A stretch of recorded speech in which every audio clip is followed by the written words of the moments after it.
right? And they Right. didn't know why they were there, blah, blah, blah, blah, blah. So it was, yeah, that was a huge tell, dude. And then the unfortunate thing I'll say is some of the larger places who do a shitty job at that anyway, then got the PPP loan. So they're going to come out of this. I thought some of those people would be gone. Some of the bigger names, I thought they'd be gone. But they got the float, right? And they got the fucking money to float it. And now, you know, they'll sit it out and then they'll open back up and they'll keep doing the same shit. I don't know if they'll survive once we ramp back up, but you know, it'll be interesting to see, like, because there's going to be like those people that completely like change what physical therapy is to a lot of people. Yeah. And you saw a lot of pushback during the beginning of that. And I'm not just talking telehealth part of it. Yeah, there was a lot of pushback, and the pushback of like, you know, I'm like, oh, stuff like this. So right. Oh, we called all our patients, and I'm like, oh, that's good. Yeah, our front desk called all the current patients, and I went, wait, your front desk called them? Yeah. I'm like, who's calling the old patients? The front desk. I'm like, what are your physical therapists? You know, what are your providers doing? You know, well, they're doing this and that. And I'm like, you realize there's more value in them calling a current client than like doing whatever else you got them doing. So that understanding too of where, because now I'm getting more inquiries, right? So I had this conversation yesterday. For better or for worse, people are coming out going, I think there's something bigger than just getting people on the schedule. Again, back to what we wanted to talk about. And so it's like, okay, yeah. You know, one of the things that happened early on was I woke up that Friday morning and went, holy shit, what am I going to do with all my content? Not just my clients, but I was like, you know, working on the, you know, putting this whole fucking thing together over here, right? And I'm like, oh my God, my content. Is there any value in my content? Is it valuable and is it valid? And so I went through about 3 days and talked to some of my clients and looked at what was going on, because I didn't know if what I was teaching was going to be able to get us through this and then get it and be successful on the other side. So I'm looking back, and after about 3 days, I was like, holy shit, not only is it valuable, yet I'm seeing the people that were using this are the ones that were, like I told you about, took a dip. Right. They didn't go whoonk, right? They took a dip and they're coming back out of it quickly, dude. And they're coming back out of it quicker than other people. So it was like, not only is it valuable, but it was valid. And if you were doing it, it's the shit that's going to get you through this, right? So it was pretty makes complete sense. I mean, like, if you've built a strong relationship, like, those are the people that are going to trust you enough to come out of their house during all this shit. So, like, and they're going to trust that without you telling them, which you need to anyway, but they're going to trust without you telling them all the stuff you're doing to keep them safe, right? I've so good. Still one of the most valuable things I do, and I didn't understand the value of it until about, really the big value till about a year ago, is listening to the first phone calls. It's gotten to the point where someone could hand me a first phone call and they could beep out the clinic name, and I could basically tell you the model of the clinic, how they're going to manage this person, right? What's going to happen next? What's going to happen when they arrive? How they're going to be greeted, dude. It is such a big tell. You know, you'll love this. I always love sharing. Here it is. I always love sharing this with everybody. When I do secret callers. You do those? Yeah, that's awesome. I do that. We've been thinking about doing it, but this is my tracking system, right? Right. So these are all the secret callers I've ever done, right? And if you look, hold on one second, I'll show you. Right. Oh wait, hold up. Sorry. See, I mean, look at so there's the timestamp, there's the date of the call, right? There's all of it. And so I document it in there, and then I get to the end. And there's a couple checklists I do immediately to see if, I call it the me versus you test, the you versus me test, right? So Jordan calls, I pick up the phone, And when Jordan's the potential, here's the other big thing, dude, we need to make a point of is potential. When someone calls your clinic, they're not your fucking customer. They're not your patient, right? And they're not your patient at least till they schedule out their plan of care. So even the first visit, you can't call them a patient. That's why I don't like patient. What's a patient? You know what else I hate about patients? Because when they call you and you can't schedule them and you hang up, and I say, what was that about? Oh, well, it was a new patient who wanted to schedule. I'm like, what do you mean a new patient, right? It was like, so what are you going to do with them now? Mm-hmm. Right? And the word's wrong. It was a potential client, customer, patient calling. Right. Who want to do business with us. And by the way, they didn't schedule. And I say, well, okay, what are you going to do to take care of them? And then if they are on the schedule, it's like, okay, we're no celebrating until they arrive. And then once they arrive, right, then we got to make sure that they're set up for success to, right, buy into the plan of care and get on the schedule. And then at least once they're on the schedule at the end of that eval, then I call them, right? That's a paying customer. Right. Right. So we're going to talk a lot about that. I'm going to dig in and kind of focus on those first impressions, like, well, and how they, because I just was reviewing an article today. It's like, here, let me show you this real quick. Can I grab your screen? Mm-hmm. Sure. You have to hit it. Yeah, it's funny. I think this was something in Zoom where it's like the second option where share with multiple people or something on the share screen. Yeah, I'm just more the coast. Shit. They just updated their design. I don't know. Yeah. That's all right. I can show you a picture of it, dude. I got a picture. Yeah, okay, that works. Otherwise, it's right here. Oh, figured it out. Did you get it? Yep. Oh, there you go.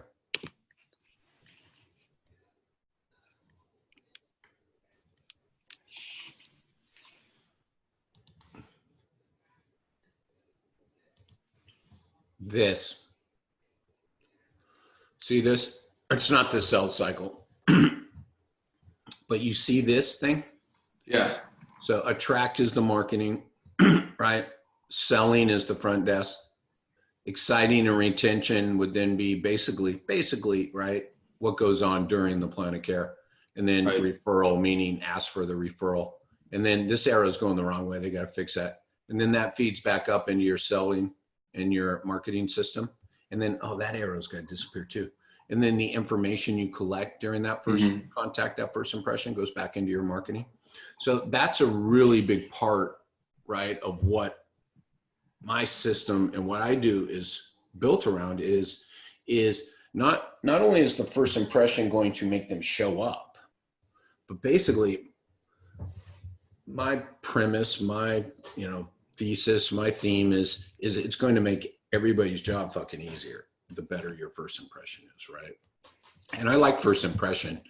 I like, well, you know what I like? I like voice of the company and then face of the company, right? Because first impression starts right during marketing. Right. So I just like to make sure we say, okay, right? They see your brand, there's brand awareness, right? That's the attraction, right? I see you on the other side of the bar, right? You don't even know I exist, but I see you. Maybe I've seen you on Facebook, maybe. And I'm talking about personal relationship now, right? And then, so there's that attraction phase. Wow, this is someone who doesn't know I exist, who I may want to get to know. And then, right, once they pick up the phone and say, hi, my name is Jerry, that to me, well, I shouldn't say to me, that's when the sales part starts. And that's when they meet the voice of the company. Right. Right. And then when they arrive in the clinic, because with the way I like to set it up is you have your sales team in the back answering the phone, right? Only the people, not only, the best people to manage a new relationship, aka to sell the product service, answers the phone. And then when you arrive in the clinic and you see the face of the company, that's the customer service person, right? Right. Does that make sense? Yeah, no, it does. So because so many clinics have that they hire the customer service person and say, oh, by the way, one of your tasks, if you look at your list of tasks we have for you to do, that's like 30 things long. Number 5 is to answer the phone and get people scheduled. I'm like, that's why they're not very good at it. Task the most important task in the whole world is buried in there as just another thing to do. That's why I love when people ask me, well, what do I do when I'm on the phone and someone comes, walks up to the front desk? Or what do I do when someone at the front desk and the phone's ringing? I'm like, the solution is actually way back here, but in that moment in time, here's what you do. But I'm like, that's such a fucking short term. So you think it needs to be more than one person? It needs to be like a team effort so you can do both at once. Whether it's one of the there should be someone PTs doing it, or there should be someone in the back room who you hired whose job is to put new business on the books. Right. That makes sense. And that's a salesperson, right? Because, well, it's funny because I've done this whole thing, and finally about 3 weeks ago, I don't know if anybody knows, but in that article I showed you, that document, that is a whole thing coming out on my thing. The art and selling, I'm looking at the title, the art and science of selling in a healthcare practice. So it's just like, fuck it. When we start talking about it like a business, it flows better. When we try to pretend like it's not a business, that's when we all get fucked up. When we don't own the fact that the first phone call is a sales call, we get fucked up. Because then what do? And it's in that article. I love it, right? Here's another huge tell. If you're a business owner and I ask you about your front desk and the process and everything, and I say, well, what's the mindset of your front desk? Oh, they care. And I'm like, that's like telling me you have integrity. That's great. The fact you tell me you had integrity is an issue. The fact you told me your front desk cares is a fucking issue, which means you have no fucking idea their role. Right. Yeah, so there's all that shit, dude. So that's all built into that system. So almost sounds like you described the Apple Store. So, I mean, if you look at the Apple Store, it's probably like the king of experience outside of Disney. They have the salespeople that are in the back working the devices, then you get greeted within like 10 seconds of walking in that place. Well, right. So you walk in the door and that person, it's funny because to me, that person is the person who gets you to the right person, right? Mm-hmm. Yep. Yeah, that first person.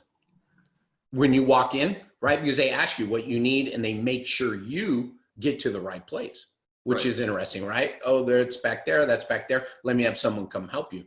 So it's pretty cool because I don't see the first people that greet you as the salespeople, right? I heard you say in the back, and I agree with you, because they're back there by that counter, by the equipment, right? That's the way I've always perceived this is I've never, ever not had to go all the way to the back, regardless of what I asked for. Right. Yet they make sure I get the right person, right? Mm-hmm. But it's like, okay, before they allow you into the buying space, they want to make sure the right salesperson finds you. That's my interpretation of that setup. And I almost pre-frame you that salesperson's going to be a really friendly person because they put all of it, dude. Really friendly, pretty face in front of you. I like that pre-frame, by the way. That's huge. I don't use that term, but that's huge too in this. So if you use that, I think that's a great word. Welcome to episode 14 of the Clinical Marketer Podcast. Today we've got a super special guest, the king of the patient experience, Jerry Durham. He's the Chief Experience Officer for multiple clinics. He's one of the most sought after speakers on all things the new healthcare consumer, the patient experience. He has been doing this for 24 years and is the go-to authority when it comes to creating strong relationships with your patients to increase lifetime value, to be able to treat patients how you want, when you want, and to grow the practice that you actually love to work with, not for. So Jerry, thank you so much for being here. Yeah, I love it. I think you nailed it in the intro. I'm not gonna say oh geez, but I think you're right. It all comes down to It all comes down to understanding that whole. I like doing this. It's a circle, right? If you understand your patient's life cycle, right, which are those interactions, then This was the other thing I realized early on. You get to create your patient's experience, right? We can manage the life cycle, but the people choose, right? They choose to call us. They choose to engage us online. So we have to kind of play that game. But when it comes to the experience, which is the emotional connection, which is the part that builds the real relationship, we get to own that. So I think that's perfect. And the better we understand that, then the better people will be successful at all the things we're talking about today. And the better people will understand the why you have to manage the first touch point the way you do. Why the first impression is so huge. And it's not just the emotional side of it. It's the decision making. It's all the other things that sets everything up for success below it. Right. And one of the things I thought that was really fascinating that you said, that I think is a great place to start, is that is getting the right mindset around these people that are coming into your practice or calling and inquiring. You said you're managing patient relationships, not getting people scheduled. Can you kind of talk to that a little bit, and how the salespeople or the care coordinator, whoever's in charge of converting these people into patients, how should they be thinking about these people and approaching those conversations? Yeah. So right, we're gonna use front desk, care coordinator, salesperson interchangeably, and they're a salesperson. So if anybody's uncomfortable with that, click off now. If you don't want to be a salesperson, I got a dirty little secret for you, right? You're selling every day. So just sit tight and hear this out. Because the better you understand this, here's the other thing too. The better you understand this, the more successful you'll be with your patients. And by you, I mean you, the business owner, you, the provider, you, the billing person, you, the physical therapy assistant, you, the tech. It doesn't matter what role you're in. If you understand what we're talking about with this whole patient life cycle and the selling, and this is the mindset of it, then you will be more successful in creating a happy patient, which flows down to a happy business, happy employees. So this first touch, what I've figured out over the years is we set, and by we, sorry, the practice owner, the business owner, the practice manager. It's really the practice manager. The practice manager, what I found over the years, usually has some great insight. It's the business owner who's the block point, who's the clog point, or whatever terminology you want to use, because they don't understand this experience. They don't understand that this person is going to go through a cycle with the business. So they tell their front desk to get people scheduled. Now, you and I both know, let's jump ahead, that they will also yell at their providers for the cancel issue. They will then go back and yell at the front desk for drop-offs. And I'm like, well, you want to solve a drop-off issue, right? I'll get like, what help do you need? I need help with my cancels. I need help with my drop-offs. I need help with my online reviews, right? And all that. And I'm like, cool. We can solve that at one place. We can solve that further upstream. Right? Because when I start asking them, how do you do this? Right? Well, the front desk has the cancels, the PT, I don't know. It's all over the place. Right. I'm like, well, let's talk about how you start this person's journey within your business, right? Why are people canceling? Why are people dropping off? And so we back it up and go, well, you told your front desk people to get, and by the way, now we're going to go business here. You told your front desk employees to get people scheduled. And they're like, yeah. And I'm like, so when someone calls, the path of least resistance is to get their name, their date of birth, most of the time their insurance, their doctor's name, their diagnosis, and hang up. Would you agree? Oh yeah. And that's the other thing. Yeah, we want them off the phone quickly. That's the other interesting thing. We talked about this before we started, right? Because you've given your front desk a list of tasks to do during the day that you deem to be more important than taking care of new client, customers, patients. So you said, get people scheduled when they call. And when you're off that call, do these things. And when the phone rings, picks it up and get those people scheduled. So I say, okay. So when they hang up the phone and they're scheduled, there's jobs done, right? Yeah. I say, okay, what happens next? Well, then that person arrives. I'm like, cool. And then the provider treats them. Yeah. And I'm like, well, what do you expect the provider to do in, how long is your eval? 45 minutes to an hour roughly, right? What do you expect the provider to do? Well, and then here's a long list again. And I'm like, you're putting a lot of pressure and a lot of load on your provider to do all that work in 45 minutes? I'm like, so they're supposed to build a relationship, right?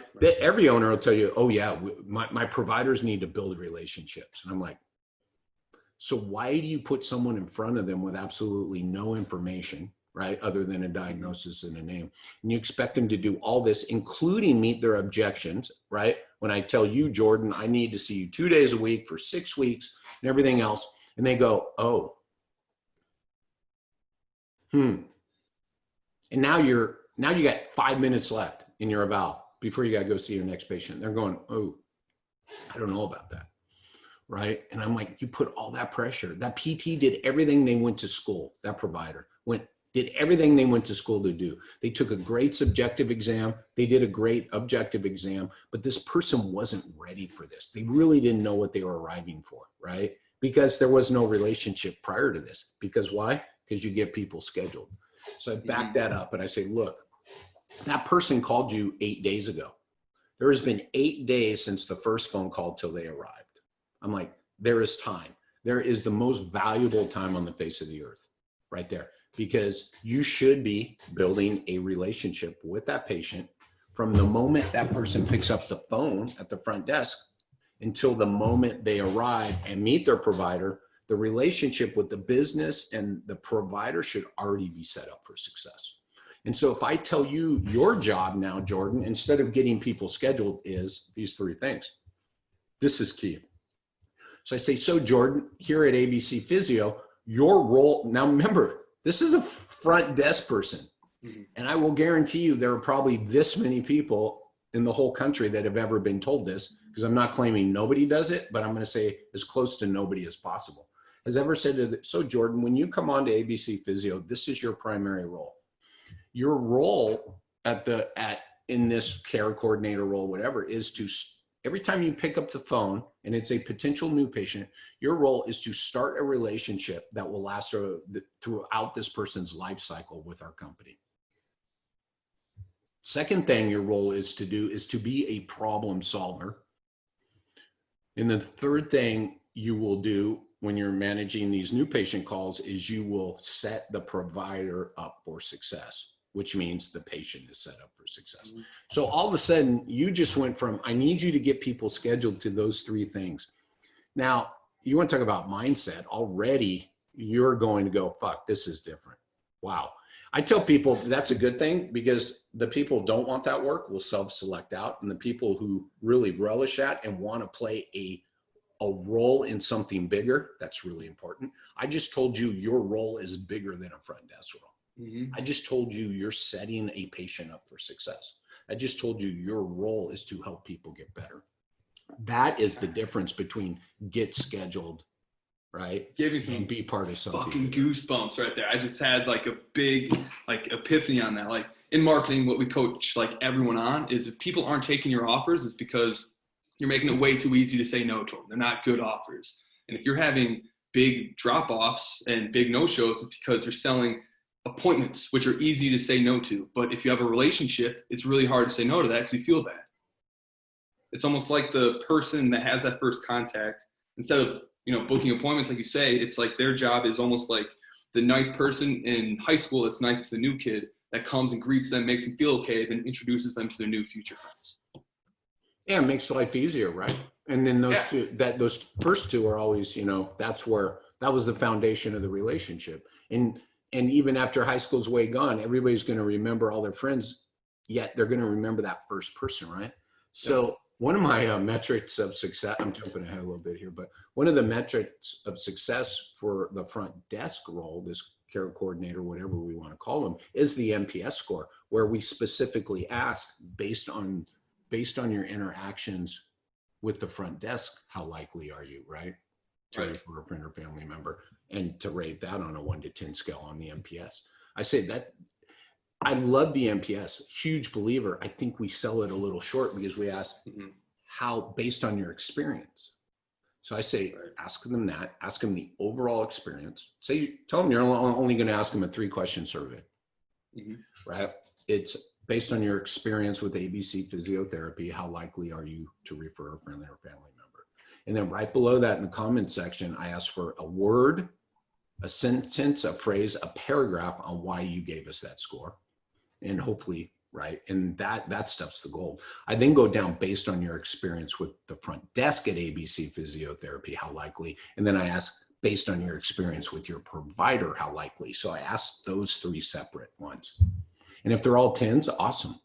Yet if the overall experience is a 7 or 8, and the experience with the front desk was a 5, and the experience with your provider was a 10, right, you're going to have trouble getting more business out of that person. And because you were so provider focused, and that's the solution to fucking everything, which it's not, right? You just realize, no, we got to clean up this front desk interaction because no one's going to refer us people.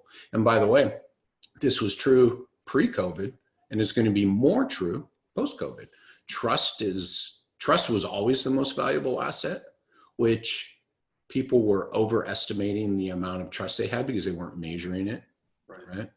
Trust, by the way, yeah, there's different ways to measure it, but yeah, they weren't measuring it. And it's interesting.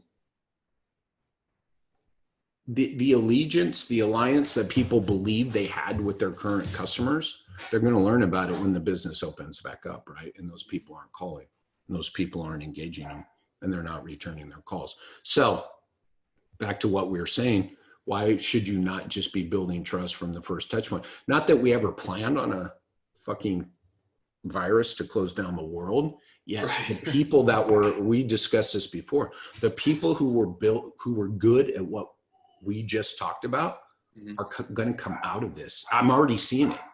I shared this with you. Let me close that real quick. They're going to come out of this stronger, and they're going to come out of it quicker. Right?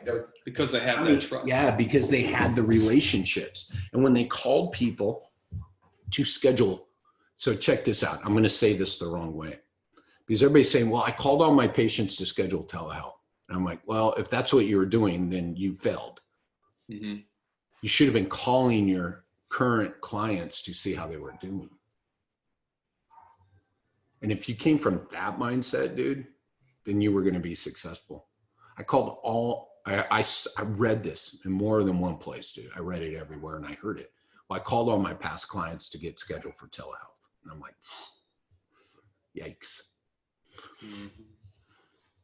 Everyone's in a damn rush because they got all this other crap they have to do, not realizing that they're their own bottleneck in their company. Yeah. Yep.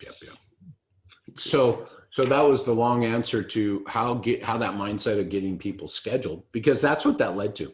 Getting people scheduled led to you Monday after, COVID really hit, of everybody going, yeah, I'm good.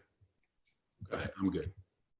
And those are just a clarification question before we go back to like that first interaction that people have. At what point, because I know everyone's wondering this, when should they send that NPS survey out?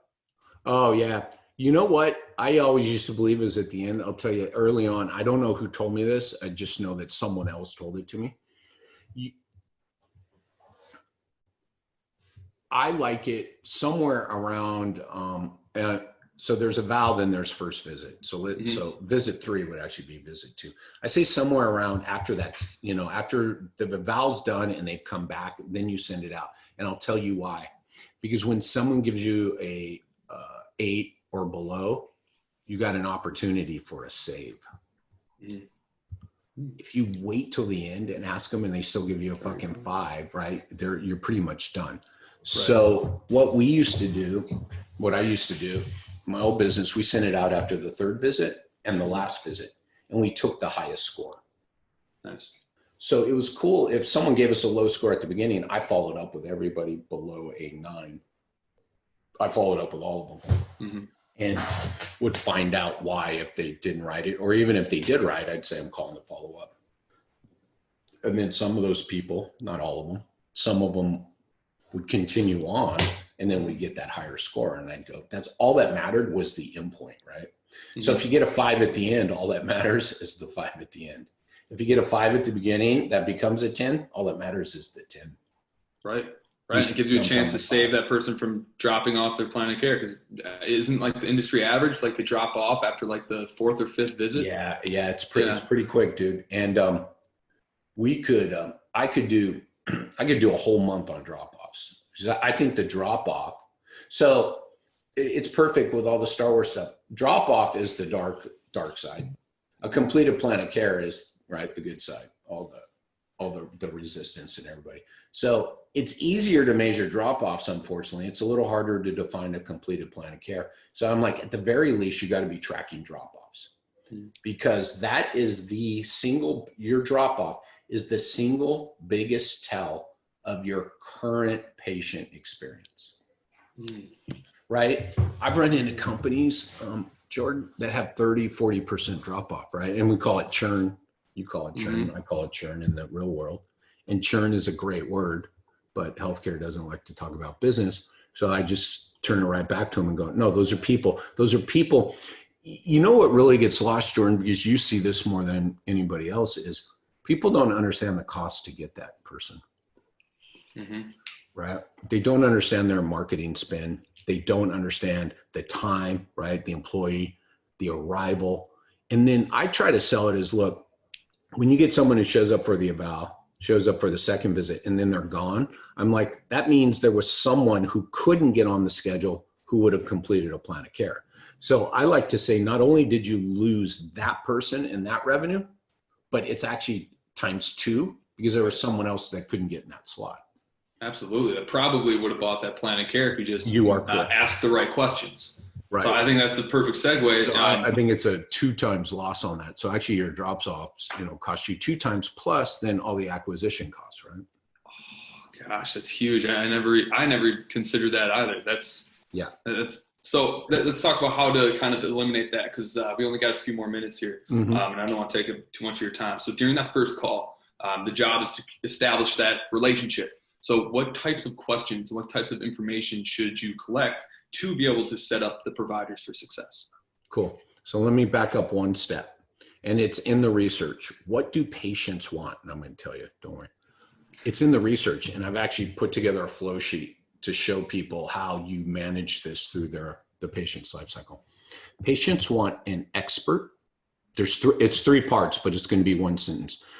People. So actually potential patients, right? Clients, customers want an expert who will tell them what is going on / what is wrong, and will give them a plan to meet their desired outcome. Because which takes us perfectly to, what do you need to measure? Nobody has ever called, write this down, nobody has ever called a physical therapy office for low back pain in the history of physical therapy. They can't do something. They can't do something. There's pain with something. They can't go to CrossFit. They can't pick up their grandchild. They can't play golf.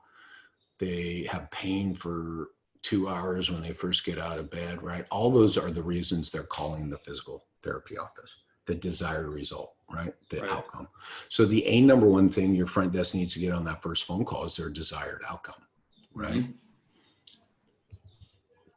And by the way, we talked about this you versus me test before we started recording.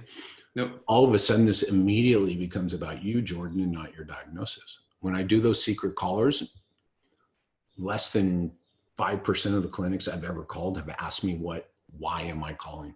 Everybody just says, oh, and what body part hurts, or what's your diagnosis, right? Whatever. So I hang up, scheduled at 10:30 on a Thursday for physical therapy with low back pain, which is the absolutely wrong way to do it. So I need your desired outcome. By asking you that, the phone call immediately becomes about you. And now it's no different than buying hamburgers, because if I schedule you for physical therapy, where do I go? Do I go to McDonald's? Do I go to In-N-Out Burger? Do I go to Five Guys? Do I go to Habit? Where do I go? Right. At Smash Burger? Do I go to Shake Shack? They all have hamburgers. Well, you and I both know they're not selling. No, none of those people are selling hamburgers. It's the experience you get. It's the, whatever it is about them. So if I schedule you for physical therapy, well, 10 other people in my community can deliver that to me. Now, by the way, as we all know, we're under the commodity game. Well, if everybody delivers physical therapy, then I just need to, go to the cheapest place. All of a sudden now, Jordan, Jordan, so why you need us, or what you want from us here at this first phone call, ABC Physio, is you you can't go to CrossFit. Is that correct, Jordan? Yeah. Mm-hmm. Oh, okay. So is it safe for me to say your primary goal is to get back to CrossFit pain-free? Oh, yes. Great. And then Jordan, you mentioned you're getting up with pain in the morning. It's lasting about 30 minutes, right? And you say, yes. And I say, is it safe to say that is your second goal? Because Jordan, what's really important here is what you want to get. Now I'm telling you, it's what you want to get back to. And I'm going to pass this on to your expert, right? Mm-hmm. Because they're going to have all this information before you arrive. So they will be ready to help you get back to CrossFit and get rid of that morning pain. So desired outcome is number one, dude. And not only is it number one, I swear to God, if you miss like 5 other things I told you to get, it wouldn't matter if you did that. It's got to be about you. You can't, I say this just so everybody listening knows, I answered close to 1,000 new patient phone calls in my own business when I started working on this about 10 years ago. And on reflection, I realized I'd never said the word you or your more in my life than I did for that year, because it was always about the person. Well, what, right? Mm-hmm. And did I do that every day? No, because what did I start it out doing? Well, we do that for everybody. Oh yeah, we help a lot of people. Oh yeah, we do that for everybody. Oh yeah, we offer we can do that for you, Jordan. And you're like, oh, nice. Right, that's social proof and individual proof. Right. And it makes it seem like you're going to tailor something to them, not put them into a template. Yeah. And you know what's funny, Jordan, is that's great. That was a great question, because your physical therapist is going to tailor to you anyway. So why aren't you telling people that, right? We're back to the schedule thing. It's like, to the owner, well, your physical therapist is going to take him in a room and go through this whole thing and tailor it to them, right? Yeah. Mm-hmm. So why the fuck are you selling physical therapy when that's not even what you're doing here? Right. So by the way, I've worked with some people, you'll love this. So, right, I have a handful of clients right now. I'm training their front desk, and I'm getting to the point where, and we're having some fun with it because we laugh on the training, that when people call in and say, yeah, I want to get scheduled for physical therapy, do you take my insurance? And I'm working on a template and a structure where it's like, well, Jordan, I can definitely help you. Here, I'm glad you called us here at ABC Physiotherapy, because we can definitely help you with whatever you want from us. Yet I need you to understand that there's a lot of different physical therapy out there. So we don't schedule people for physical therapy here. And I want that to be the first words out of your mouth. So Jordan is just fucking, every experience he has had in healthcare quickly vanishes, because I'm saying this is different. Right? This is different. And so, yeah, I'm starting to go down that route.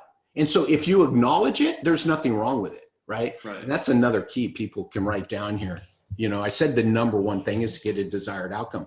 The way you do that is by acknowledging. So when Jordan calls in and says, I need physical therapy, and do you take my insurance? We're going to acknowledge all that. Because if you talk over it, or you talk around it, or you say, wow, dude, we don't schedule people for physical therapy, you're going to lose them. If you acknowledge it first and then tell him what you want to do next, right? Ask him if it's okay to do it next, then you'll be successful, right? So Jordan, here's what I'd like to, right? So I tell you that, and I say, Jordan, here's what we're going to do next. I'm going to answer all your insurance questions at the end of this phone call, if that's okay with you, because what I want to do here first is make sure that ABC Physiotherapy is the right fit for you. Because even if we take your insurance, don't take your insurance, it's too expensive, it's cheap here, we want to make sure we're not wasting your time, money, or energy. So if I find out what you want from us and why you're calling me today, then I can make sure that, and by the way, this is really important, we're the right fit for you. To me, that puts you one above us. What does everybody else say? I want to make sure you're the right fit for us. Now it's the fucking club with the velvet rope. I don't know when and how that came to me, dude, but one day I was working with somebody and we were talking about, we want to make sure you're the right fit for us. And then one day I was sitting there working on some stuff, and it must have been listening to a phone call, because when we want to make sure we're the right fit for you, Jordan. We don't want to waste your time, money, or energy. All of a sudden you become the center of the universe. In the other example, I'm the center. Remember the you versus me test. Right. So if I do that, course you don't want to talk about it. Who doesn't want to talk about themselves? And by the way, I promised to address your insurance stuff at the end. I also promised to make sure you understood that I want to learn more about you because it's important to you, not me. I'm not going to lie that when you walk through that, it reminded me of that scene in Wolf of Wall Street when all the guys are standing around him and he just closes them and call you the Wolf of Physical Therapy, man. Dude, I love that. And someone brilliant. said, is that Wolf, the Wolf book, is that written by him or is that someone else? Yeah. No, they're right? Yep. Yeah, I need to get it. So God's honest truth, if you guys could see my floor, right? So I have all the books over here, right? And I'm trying not to buy any more new books. But if you see right next to me, the stuff I'm reading now, there's 3 sales books I'm rereading, right? That's all I'm doing, dude. And it was, I'll give him full credit. Anthony Iannarino, and I posted him on Instagram. I have a book of his that I am now going through for like the 3rd time. That when I read the first 10 pages and this was about 2 months ago. I picked it back up. I read it. It sits on my nightstand. It's never come off of my nightstand. And I picked it back up and I said, I need to read this again. And mind you, is post-COVID, meaning it had started. And so I picked this up and I'm reading the first 10 pages and I put it down and I went, Anthony Iannarino just gave all of healthcare in 10 pages what they need to do with every customer. And yet we want to say we don't sell. And I'm like, Anthony Iannarino just described building trust, building a relationship, building an alliance, decreasing fear, doubt, and uncertainty better than any, and I posted this, better than any medical journal that talks about alliance anybody has done. I'm like, fuck you all. We got to get the fuck over ourselves and understand that we're all selling. And that's why we started with this. And that's why I'm creating all this new selling content, because let's give credit where credit's due. And I also posted this, that the selling people were teaching healthcare. We weren't paying attention. How to build an alliance far before we ever acknowledged that we need an alliance. And how, you go back to the sales books from the early 1900s, they talk about listening, they talk about trust, right? The healthcare journals weren't talking about any of that. So point being, again, that what you just said, that it sells. And I'm here to tell everybody, if you take this sales mentality, you will get your patients better. My whole world flows from patient success. If you want to hire me to grow your business, to make you personally more successful, we will look at the first thing we will look at is how to make your patients more successful. And until we do that, you will never have a successful business. So I go to bed every night and sleep very well, knowing that when I'm teaching sales, I'm actually teaching people how to get people better in healthcare. Right. And for anyone that has a problem with sales, I mean, we have to sell eating veggies to our kids. We don't have a problem with that. I'm like, it's funny. The same people that'll say, I hate this, and they'll cry and everything else will go home and go, hey, hun. And by the way, this could be male or female. Hey, hun, let's go to Chinese. No, I want Italian food. I'm like, here comes you're in sales mode, dude. Damn, dude, you're in sales mode. Hey, I want to do this. Hey, I want to do that. I don't want to do that. Hey, let's plan a vacation. Hey, kids, you're selling all day long. So selling is, let me just throw this in there. Selling is listening. Selling is making it about, I just talked you through it. So now let's go back and go, I just told you how to sell someone so that they will engage you, right? Selling is a process. And so I started that conversation and said, I'm going to make it all about Jordan. Now, the goal of that conversation is not to sell Jordan. The goal of that conversation is to make sure that Jordan has checked every single box he needs to check to make the best decision about where he wants to be. And by the way, where he wants to be is his desired outcome. So if we get to the end of this and I just stop talking and say, so Jordan, would you like to get scheduled now? Jordan now is going through and checking all the boxes. And 99% of the people out there answering the phone have given Jordan maybe one box to check. And there's so much uncertainty. Well, I don't know my costs. I don't know why physical therapy, what is it, right? And Jordan says, well, I'll think about it. This is my favorite thing. And I'll really freak everybody out. I love Dan Locke, dude. I know you know. Oh, yeah. I look at his stuff every week, right? Look at he's standing at the top. I'm like, just get over it. Get over it. he does it well. And so if I listen, if Jordan gets to the end of that call, if I get to the end of the call with Jordan on the other end, all I need to make sure is that I listen to him, because Jordan needs to know if he can get the outcome he desires from me or not. And then he needs to, the value equation, he needs to know if what it costs him is worth that to him. So Jordan has a choice to make. I control the process. The sales guy, girl, person controls this is my favorite thing, controls the process, not the outcome.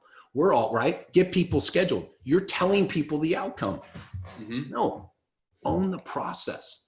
Own the process. Get their desired outcomes. Manage and set expectations. Build trust. Decrease fear, doubt, and uncertainty. Right. And then at the end of that, go, so Jordan, what do you want to do? Why? It's my favorite thing. And it's true. He did do that in that opening scene, dude, when he's selling like 5 cents up. So what do you want to do? And that dead air there, you know, everybody watching that, all those sales guys, why would a sales guy ever stop talking? It's because you told them everything. Let him choose. Yes, let them sit and bask in the silence, and may force them into a decision. And then, you know, because now we have to value that silence, because you're going through and checking the boxes. Well, hold on. They can get me back to CrossFit. They can get rid of that morning pain. Dr. Bill Smith, Dr. Peggy Smith is the expert I need. He said she'll give me a plan and tell me what's going on. It'll cost me, I'm just going to throw it out, $100. Made it all about me. Yeah, all this, right? And then it's like this, and then it's like, you know, so there's only two answers, right? Really, if you did in your job, there's only two answers. I'll get scheduled or no. There's only two answers, right? It's that world in here where, well, I have to think about it. And I'm like, that's on you. I said this the other day on the call. Whenever anybody says, I have to think about it, you fucked up. You, the salesperson. Sure. That's not that's not their fault. Right? So, Jerry, I could talk to you all day. I know our audience wants to hear lots of truth, knowledge bombs and truth nukes getting dropped by Jerry today. But if you want to learn more, you're going to have to pay for it or reach out to him yourself. Jerry, where can people go to learn more from you? I tell you what, you can go to, I think the best places to go these days to get a view. And remember, if you go there now, you're going to get a lot of my personal views on a lot of things. So if you go to Instagram, feel free to read through this week and know who you're dealing with, because we're filming this in early June 2020. So know you're going to get some information here about me personally, which I think is important for you to know. Scroll down a little bit. Go through my pinned stories. I don't know what they call that in Instagram at Jerry Durham PT. You'll see something on selling. You'll see something. Those I don't even know, dude. Because I want to know real quick. And I got it pulled up here. What are those? What they're called on Instagram? Yeah, the little things across the bottom. I should. Oh, insights. The insights. Stories. Right here. So I have like 4 of them. One of them is selling. One says how much. One says secret caller. Right. So if you tap on some of those, you'll learn very quickly about what I'm about. Scroll through my feed on Instagram, Jerry Durham PT. You can also, by the way, feel free to email me, jerry@jerrydurhampt.com. And by the way, for your people, I love doing this, dude. I have a cell phone. My cell phone. It's his cell phone. That's brave. It's not a full number. There's no assistant. I don't have an assistant. It's 415-509-3986. This is what you do if you want to use that. Text me and say, hey, Jerry, I heard you with Jordan. I'd love to talk to you. Or if you have a question, type in the question, but give me the context. That's all, because I'm going to see a number. But if you call me and I don't recognize the number, I ain't picking up. If I see a text from you and I don't recognize the number, it don't matter, because you told me the context and I will respond. I promise this to everybody, and I've always done it, dude. Some bold brilliance from the Wolf of Physical Therapy, Jerry Durham. Thanks for being here, Jerry. Thank you, Jordan.